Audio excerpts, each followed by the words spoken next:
One discussion that remains in the public domain almost all through the year globally, at symposiums, colloquiums, seminars, conferences, is the issue of the worker welfare, both in the private and public sectors. Same for Nigeria. Well, within the week where workers join the rest of the world to celebrate the Workers' Day, and in Nigeria it is on the 1st of May. For this year, it is 1st May 2018. The Nigerian government, in marking this day, has declared it a work-free day, congratulated the Nigerian worker, the Nigerian Labour Congress, for loyalty, strength of character, hard work, sacrifice, and dedication to building a greater Nigeria. I have my guest, the President, Nigerian Labour Congress, Comrade Ayuba Wabba, MNI. Thanks for joining me on Inside. Thank you very much. Next is Comrade Musa Lawal Ozigi, Secretary General, MNI of the Trade Union Congress of Nigeria. Thanks for joining me on Inside. Thank you very much. So much expectation in the air, and this routine, I call it the Workers' Day, comes in and goes back. What is the big deal about this year's Workers' Day? Are there going to be surprises? Well, let me try to give you the historical background to 1st of May being declared Workers' Day globally. It started in 1889, as we are aware, where unions and workers protested for 8 hours work per day in Chicago. Before then, workers worked like slaves. Until you are sick, you continue to work. And therefore, the symbolism of calling it Workers' Day, it's a day set aside first for us to recognize the strategic contribution of workers to national development, economic development, and importantly also, the fact that workers create wealth of every economy. So it is our day. One, we must recognize and appreciate our contribution as workers to national development, but importantly also, side by side with this, is to look at how do we better the life of this group of persons that create the wealth of economies. So it's two issues. We celebrate our contribution to national development, but side by side with it, we also have to look at the condition of Nigerian workers. It's like the golden chicken that lays the golden egg. So we must also take care of it for it to continue to put its bets in the service of our nation. So particularly this year's May Day, we have the theme of the contribution of workers and labor movement to national development, particularly in the context of Nigeria. And we said also we remember and recall our struggle. And that's why we say dare to struggle and dare to win. First, it has been a life of struggle for workers. So from the first May Day, it was contestation, and we have continued in that light. So this same May Day, why will we use it to celebrate workers for their patience, for their contribution to national development, and for all that workers have been able to do, including creating wealth. We must also put it side by side with the condition of Nigerian workers. What is the condition of Nigerian workers today? Clearly speaking, Nigerian workers are impoverished because of the fact that if you look at the challenges in the economy, workers actually are more on the receiving end because the salary is fixed. Despite the fact that inflation have continued for many years, the salary is fixed. The cost of goods and services have gone up, but the salary is fixed. School fees have gone up, the salary is fixed. Transportation have gone up, but the salary is fixed. More so also, what will be the minimum requirement in terms of working tools and facility that can be able to make a worker productive, but also to make him actually have job satisfaction, to bring in the best in him. Those are some of the issues that have dominated our argument over the years, and therefore it will not be different. We are going to review where we are coming from, what is the situation of our economy, the polity, what is the healthiness of the polity, what do we need to do, what is the situation of security around the country. Those are the issues that will dominate the discourse, and therefore we'll look at a variety of issues, but centrally is actually to celebrate Nigerian worker in the context of the global celebration, recognize the contribution of labor and Nigerian workers, even to national development, from pre-independence to independent era, to the military era, to the current political dispensation. What have been our contribution to national development? Those things are clearly issues that we think we should remind ourselves and also continue to celebrate the workers for what they have been able to do despite the difficulty and despite the challenges. Okay, before I forget this, TUC is a very strong member of Congress, and Congress is into a tripartite discussion with government on the new minimum wage. Where are we with this?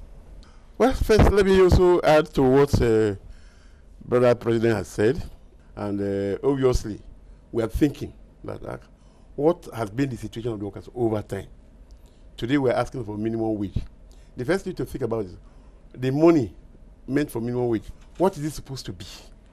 The burden on every worker in Nigeria is very high. From your minimum wage, you pay your school fees, you pay your rent, you go to work. Truly, as Nigerians, do we think the current minimum wage of 18,000 can carry a worker to his work for a whole month? So what is the Nigerian state trying to make out of a worker? To make him a thief? So that he steals money from his employers so as to survive coming to work to do his job? So we have gone for new minimum wage today so that at least the life of a worker can be improved in the light of current conditions. Okay.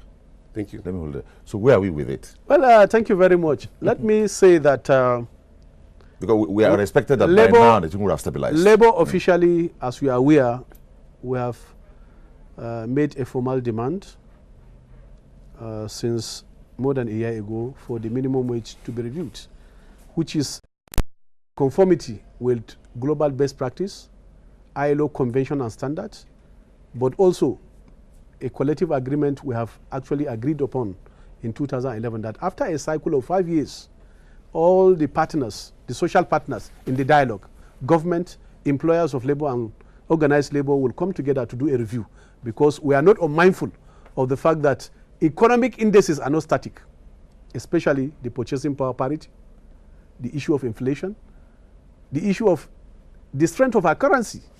All those factors are not static. In fact, inflation rates presently is hovering around between 14 and over percent. So with all of this, the demand now become compelling. It's also become more legitimate because workers work to earn a living. Nobody works for the fun of it. And therefore, if you work to earn a living, it also entails that you should be able to take care of your immediate family and immediate needs.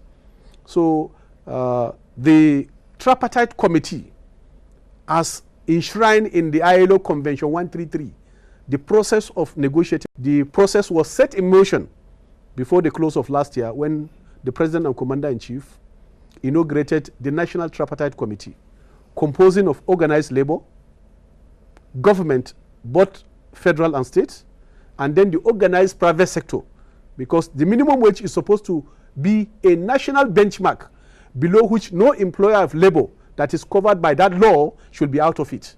And therefore, that process was set in motion, and the process have commenced. As we are aware, 2 days ago, we had the national public hearing in 6 of our 6 geographical zones, and also 1 in Lagos and 1 in Abuja. We have taken the discourse, and therefore what is remaining now, the point we are, is to complete the process of negotiation and transmit what is recommended generally to President.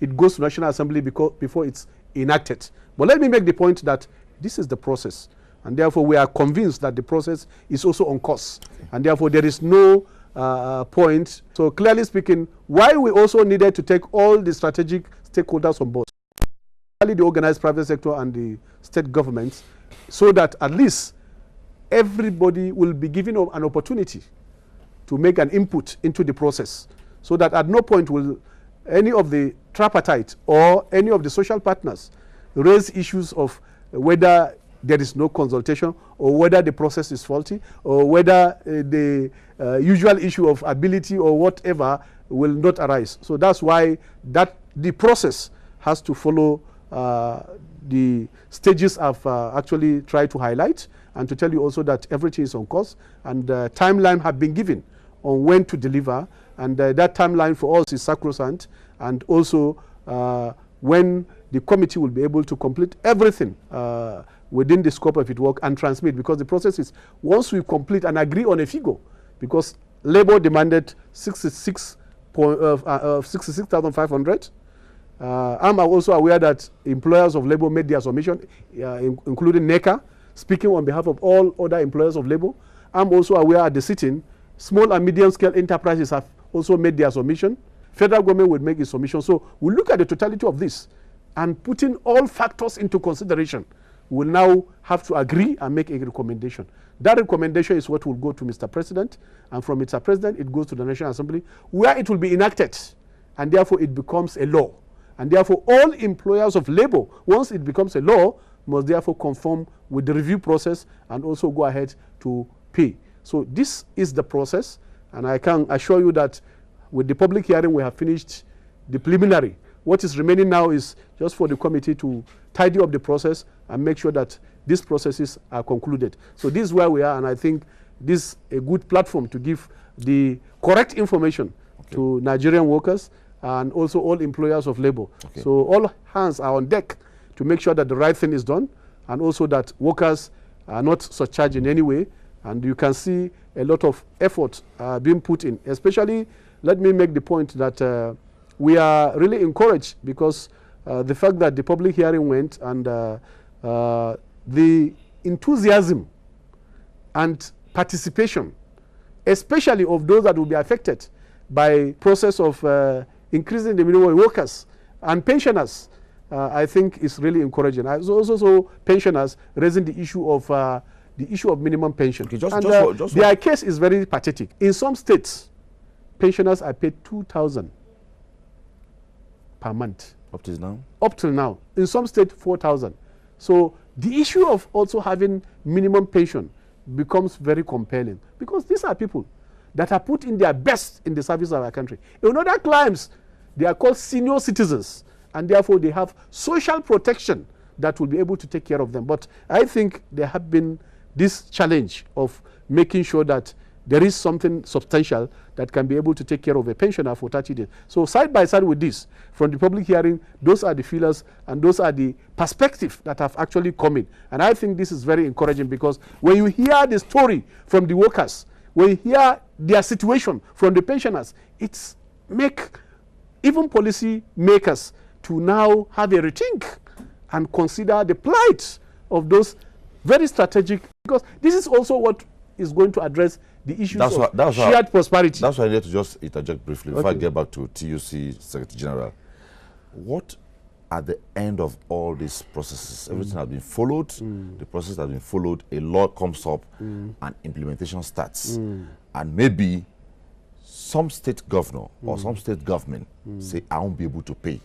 Or some private sector employer says, I won't be able to pay. What happens? That's against the law. First is that the law must be respected.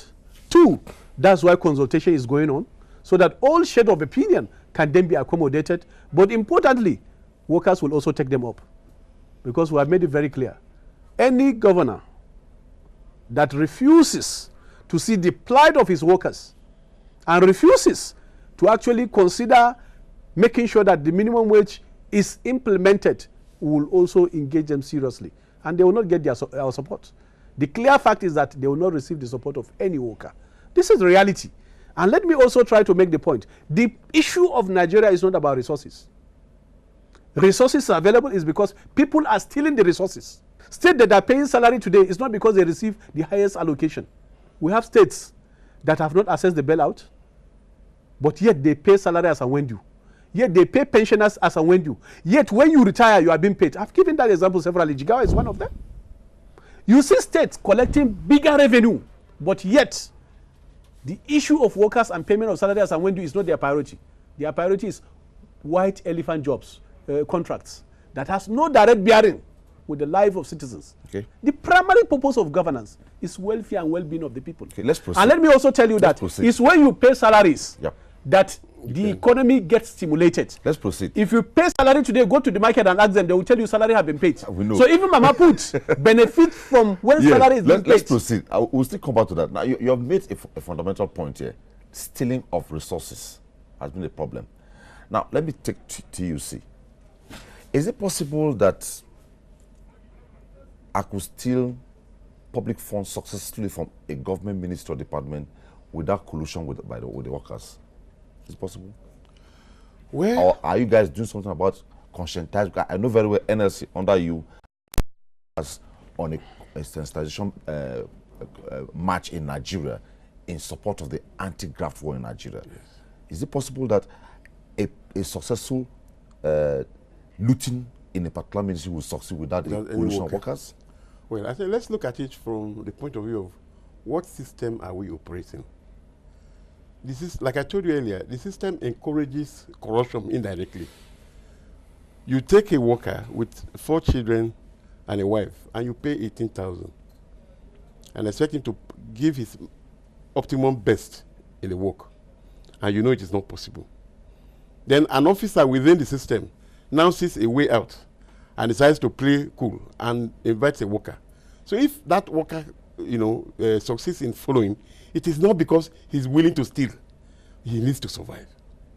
So if we set a system where you get your due pay and you can take care of your family the way it should be, like I said before, assuming that government is responsible for education, responsible for your health, responsible for your transportation, or we have a public transportation that works, the money you now get will be just so the issue of stealing will not arise.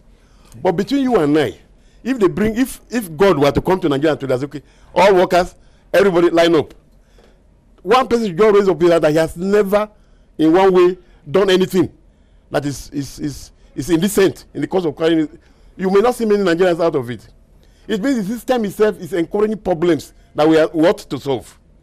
As we are talking now, I'm telling you that there are some workers that have been working for the past 10 months and they don't have salary. They have families, and yet they cannot do private work. So what is he supposed to do? Commit suicide? So stealing, if done by a worker, is out of necessity, not because he's willing to do so. So do you support it? It's of course not supported. So what are you doing about it? Well, that is why we are coming to a situation where we are saying, pay a due, money that can take care of a family, so that if it now goes beyond that, then we know that it's greed and not a necessity. Okay, Mr. President. Yeah, I quite agree with his submission that corruption in Nigeria is a systemic problem. Systemic in the fact that no fabric of our society is isolated, including the very revered religious organizations. If it is systemic, it then means also that the public or civil service cannot, operating in the context of Nigeria, isolate itself. I quite agree with you. But also, there are very good public servants and civil servants that are extremely conscious of corruption, and they have not indulged in corruption. I can't say that they are not corrupt public officers, but the bottom line is also that we have done a lot of work to conscientize our members. And the grand norm is that any worker that colludes with politicians to steal money, he will also be in for it. And that's why in the context of the campaign you said, jointly NLC and TUC have had several campaigns about good governance and the fight against corruption. So clearly speaking, these have been the context of the argument. That's why also you see in many state governments now, they now reverted to using consultants. Workers don't even see pay vouchers that are prepared for payment of their salary, because workers have also been conscientized. In most of the cases that have been exposed, it is workers that will give us the information. And we now write and say, this is what is happening, please investigate. So workers have also been cooperating to expose cases of corruption. Because at the end of the day, if amount is stolen, maybe they will just be tipped with something very little, so that they will not divulge the information. So we have now insisted every worker must be conscious, because it is the reason why we have not gone beyond where we are. In most cases, this corruption now, because of the consciousness of workers, they have brought in consultants, and we are against the use of consultants in public service. What are we trying to hide? At the end of the day, you pay them very ridiculous amounts of money, very huge, because that's also an avenue where money now is being stolen. Use of consultancy, to say that they have done consultancy, 1-2 days, they are paid in billions. So this is the situation, and therefore no union or no worker will condone any act of corruption, because at the end of the day, we will be at the receiving end. It's the reason why workers are not being paid. It is the reason why our system is not perfect. Yet, on daily basis, you need to look at a NIAT report. If you see the NIAT report, you will shed tears. Over $200 billion stolen. In our books here, crude oil was not sold. Outside there, crude oil had been sold. So where is the money? People help themselves. This is the reality.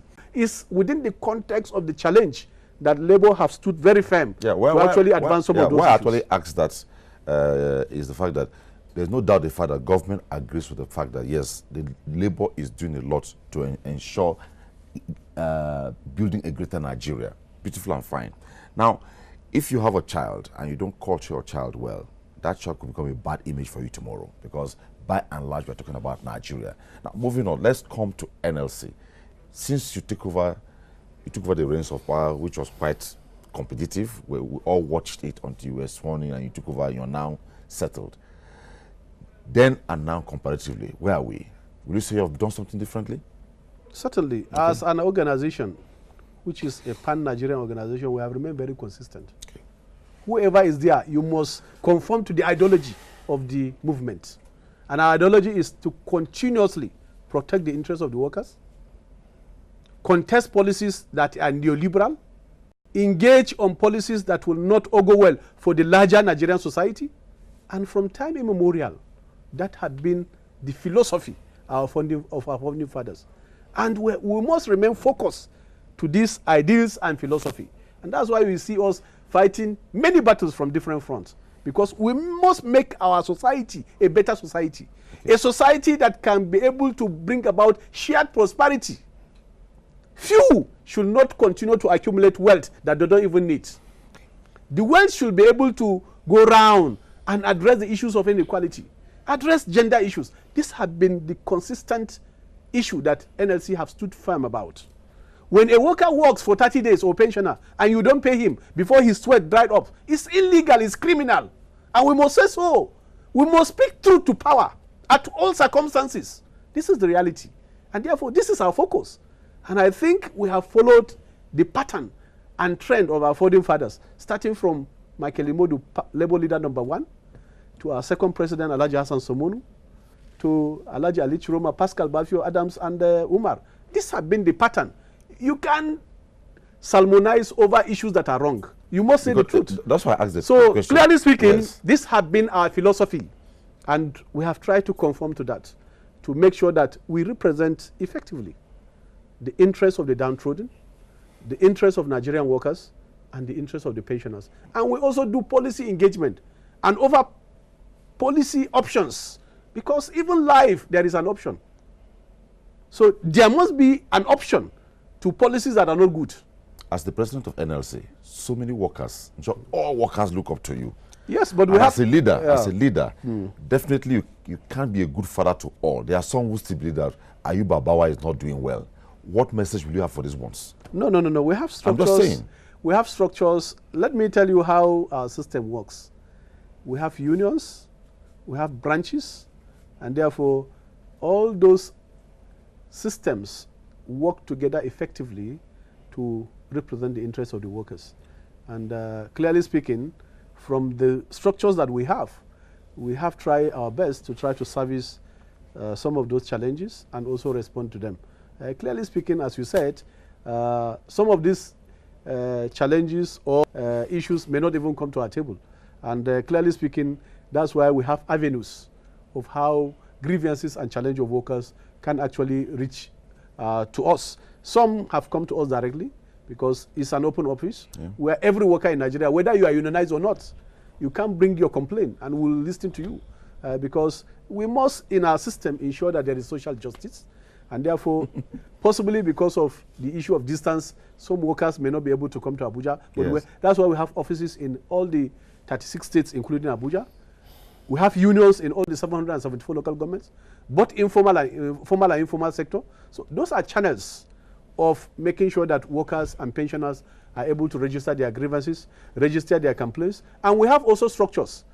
We have branch officials in all the 774 local governments. Just like you're speaking So those are the processes. Yeah, just as I'm speaking to you. Just as you're speaking so with me now, speaking, the point I'm making is that as I sit here, yes, I'm a Nigerian worker. Yeah. And so many other Nigerians listening to you now. Certainly. Now the simple question is, there is no how as a leader, yes, everybody will just like you. You know, that's not this, a possibility. This is an opportunity. For those who imagine that you're not doing well, what will you say to them? It's normal. And that's why we use such forums to educate our workers. Because it's not every worker that can have direct contact or access to us. In most cases, they can only do it through proxies or through our structures. So clearly speaking, you will have those that will think things are okay and they are okay. You have these people also that will say, no, we need to do things differently. But all of this is what makes our organization very strong. Positive criticism should be accepted as a way of perfecting our system. We shouldn't say no because of their positive criticism, we should do our, no, it's normal. We like it in labor. Because when you do that, you bring out the best in the system. And therefore, we put more effort to satisfy them. So this is what is expected. And therefore, our own is a service to the people. And therefore, there is no way you can, in all circumstances, satisfy everybody. But that's why also there is an avenue like this. Where you are not satisfied, give us the information and the reason. And we'll work towards making sure that that is perfected. So for us, that is what is expected. A leader should expect to hear from the people. We should expect to hear from our members. Definitely. And therefore, we can make amendments and also accommodate their interests. The other leg to which I will ask TUC Secretary General is casualization of workers. What is the Congress doing about this? As a matter of fact, casualization has also become a way by employers to cut costs, even though it is illegal. Both NLC and TUC have partnered together to fight casualization because they actually mostly affect junior workers. At the level of senior workers, it is called contract service. They retire you and they re-employ you. All these are against the spirit of our constitution and the spirit of labor laws. But again, employers are also going through some, costs that we cannot claim not to know. But that does not give them the reason to go into casualization. So we've been fighting over time to ensure that casualization, if not stopped that, but reduced greatly. So that's the position for now. But one other issue I want to bring out is that one of the problems we are having that we seem not to agree with is that the political leadership of the country, they are very few, but they consume most of the resources. And those who now use their sweats to work for 30 days before can't receive the salaries. So the two congresses have sat over it, have discussed it, and something needs to be done about it. One of the solutions being offered is that even the union or the labor should also move into politics and be there when decisions are being taken, rather than being outside and making criticism. I support this, but whether the workers have the kind of money that they are looking for to do politics is the issue now. Maybe because a lot of people have stolen money, and they use that money again to work against the people. We have a lot of work ahead of us. But on this May Day, I'm telling our workers all over the world that, look, we are now thinking afresh that if getting into politics will be the solution to workers' problems, then we are preparing ourselves for it. Okay. Mr. President, the other question I need to ask you is, part of the programs NLC ran over the years was also to tinker towards entrepreneurship. Maybe to kind of show up and support what government is doing to create other chains of employment in Nigeria. Is there any program like that by the NLC? No, that is not our calling because employers have their role. Workers also, as workers, we have our role. And clearly speaking, NLC is an organization of workers. And therefore, what we do is to try to make sure that we can engage policies that can create jobs, which is normal. And we have, as far back as 2008, had a job summit where Federal Ministry of Labor and Employment, the ILO, and the NLC partnered together to actually look at the issue and the challenge of unemployment in Nigeria and try to offer solutions, which we did. And I think the reports have been well circulated, where we have actually seen that there are a lot of channels where employment opportunities can be created for Nigerians, because we cannot be able to provide all the jobs if we don't have industrialization in place. And therefore, it's key that we look at sustainable jobs and also decent jobs. This is what labor will canvass for. And this is also part of the sustainable development goals, particularly goal 8, is to create decent jobs, not these touch and go type of jobs like Shopee and Nape. Those are not sustainable jobs. And therefore, what we are supporting and what we have worked assiduously to try to provide policy option is how to create sustainable jobs in our system. Particularly, we have potentials everywhere. The oil and gas, where we have said we have no reason to be importing refined products. If we are able to fix our refineries and even build modular refineries, we'll be able to create jobs in that sector. We have agriculture. Instead of exporting raw material like cotton, why not support the farmers to produce, because the raw material for textile is cotton, and we produce it in-house instead of now importing from outside. Even wheat, yes, that is a raw material for many things in Nigeria, and we have very valuable and we are importing. So those are the perspectives that we think we should be able to bring to the table to assist in policy formulation, and also in order to address this issue of youth unemployment. These are issues that we have partnered with government. And I think, to add to what my colleague said about casualization actually is evil, because it's another evil, right? Yes, it's evil. Not illegal. No, it's evil and illegal. And it's another form of slavery, where a worker works, and at the end of the day, he doesn't have terminal benefit. No social security. Just because employers want to save costs. It's not good for our system, because at the end of the day, you will have a system where you have a pool of working poor. And as he said, we have engaged the issue. If you remember, during the World Decent Work Day in October, we picketed more than 8 companies, including MTN. I think NTA was there to show it live to the world. In MTN, once you are employed, because our law said you cannot keep somebody as casual for more than 6 months, after that period, they will disengage you and then re-engage you again, because they don't want to pay pension. They don't want to pay some benefits that will actually be paid to permanent workers. This is the situation. And therefore, this is all in an effort to get more profit. And this is not good for our system. It's not supported by our law. And importantly, these workers are Nigerians. So we must create situation to protect them. Okay. And that's why we have actually made the point that we'll continue to protect them, even if they are not unionized, because side by side with the issue of casualization is not allowing the casuals to be unionized. Okay. Because they know once there is a union there, the union will not allow casualization. Okay. So the first thing they do is to make sure that those workers are not unionized. It's prevalent in the banks, especially these new generation banks, prevalent also in the telecommunications sector. Are you able to surmount this? Yes, it's work in progress. The ones we did during the World Decent Work Day, in all the companies we have been able to sign agreement and understanding with about 5. The only one that is recalcitrant is engagement in process, and we have even mobilized the entire African countries, because we realize that some African countries also have this same issue with MTN, especially Ghana, Nigeria, some part of East Africa. It's only in South Africa that they are unionized by COSATU, our counterpart. So it's work in progress. Will continue to provide protection to all Nigerian workers, because first they are Nigerians, and therefore we need to look at this issue strategically, and that's what we have been doing. Okay, let me throw this as an open question. A lot of Nigerians really fell for labor when the petrol price was increased, and there was a move by labor to move the workers to the street, and the tempo appeared not to have been achieved the way maybe you projected. Now, politics, labor, how are you coping with it?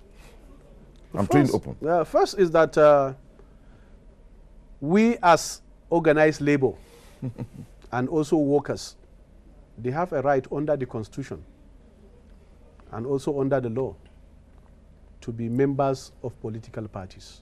If you remember the well-celebrated judgment Justice Way, Musa versus INEC in 2003, hitherto before then, workers are not allowed to be card-carrying members of political party.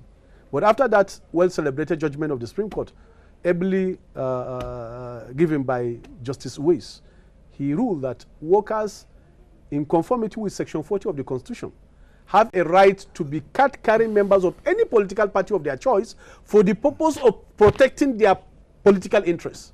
And therefore, this is what the law has provided, and therefore every worker has a right. But what we also do as an organization is to guide our workers.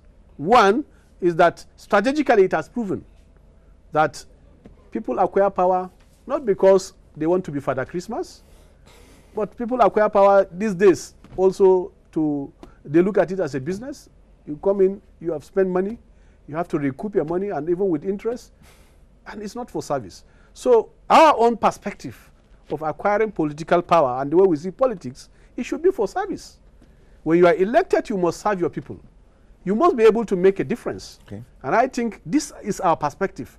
And this is what have been able to make us to engage the process. We have gotten political power, and therefore we want a situation also where if you have any issue, come and slug it out with us. So we have also given that information to workers. Our perspective and our understanding is that before, workers have been very docile, but now because of the challenge, including the non-payment of salary, workers need to be politically conscious, because we must also elect people that feel the way we feel. They feel the way our family feel, that when we don't eat and when we are not paid, they should feel the same way. And therefore, this is the perspective. And therefore, there is a new awakening of consciousness within workers. Lamentation should actually end now. And we should take our destinies in our hand. And that's why, if you remember and you recall, all of recent, we have said workers also must get their PVC. Because I was in the state, and when the governor saw the crowd, he said most of them don't have PVC card. That they are just in a very good comfort zone, and therefore they don't participate in the electoral process. So we are saying no, this cannot continue. Okay. Workers also must be conscious. Okay. If you don't participate consciously in the ongoing processes, it then means you have also slept on your right. And when you sleep on your right, there is no way unions can do magic to also be able to assist you. Okay. So this is the whole situation. And that's why you see side by side, when we name those that are doing well, we also name those that are not doing well. And therefore we'll celebrate, and those that are doing well, we'll also openly support them and say, you have done well, you have paid workers despite the challenge. In fact, there is a state, they call the governor alert. When he came in, there was 7-month liability of salary, plateau. Utilizing his ingenuity and utilizing the bailout and the Paris Club, today he has paid everybody. So they call him a lot. And some of his politicians are saying his payment of salary an achievement.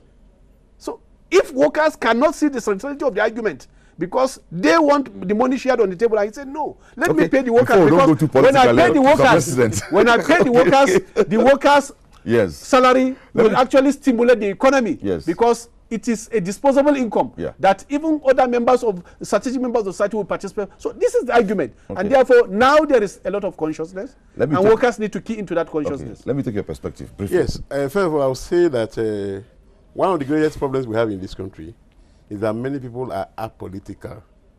We see Nigerian problem as if it is a Nollywood movie. You sit and watch and then you go away. Over the years, you discover that we complain about the same issues every day. Every day. Same problems. Whether you are in Imo State, whether you are in Kano State, we know the problems. Yeah. The problem is bad governance. The next problem is, what do we do about bad governance? I know as far back as 2015, we have been complaining seriously about the humongous salaries and allowances our leaders receive. All the political leaders in the country are less than 10,000. But they take home beyond 25% of the entire budget. But we all know it. But who is going to ring the bell for us to, reclaim our rights from them? But nobody is willing to. Unfortunately, we Labour also have our own issues. The problem is that our primary concern is the welfare of the workers as Labour. But at the same time, the problem of our political leaders affects everybody. Okay. It cannot be left to Labour alone, until all of us are conscious that for every allowance they receive, they deny us of certain things, then we are not serious. Thank you so much. It's always a pleasure having you, Comrade Ayuba Wabba, MNI, President, Nigeria Labour Congress. Thank you very much. It's a pleasure having you. And also, Comrade Musalawa Ozigi, MNI, Secretary General, TUC. Thank you very much. I wish you once again a happy Workers' Day. Thank you very much.